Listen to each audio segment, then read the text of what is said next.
Hello children, welcome to you in Hemant sir classes.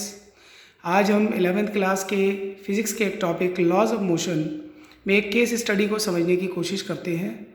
When two bodies are connected with a string and are placed on a smooth level plane ground, here friction is taken to be almost zero.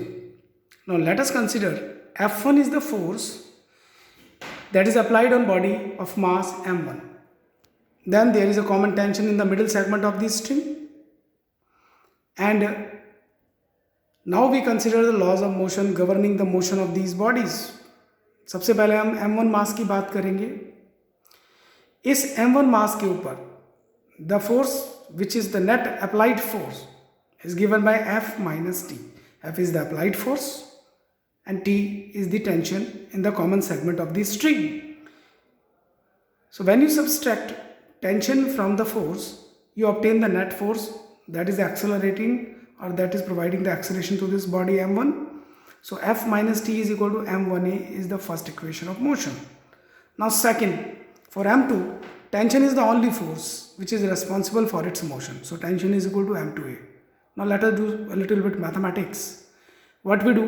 We put 2 in 1, and what you obtain? You obtain common tension in this way.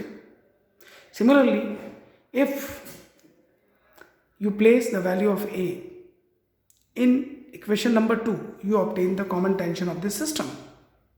So this is how you obtain common tension and acceleration for this connected system. You need not to memorize these results. You can simplify the equations according to the value of the masses given to you and the applied force as per the question. So that's it for the day in this class. Catch you later with other example in the next class. Bye.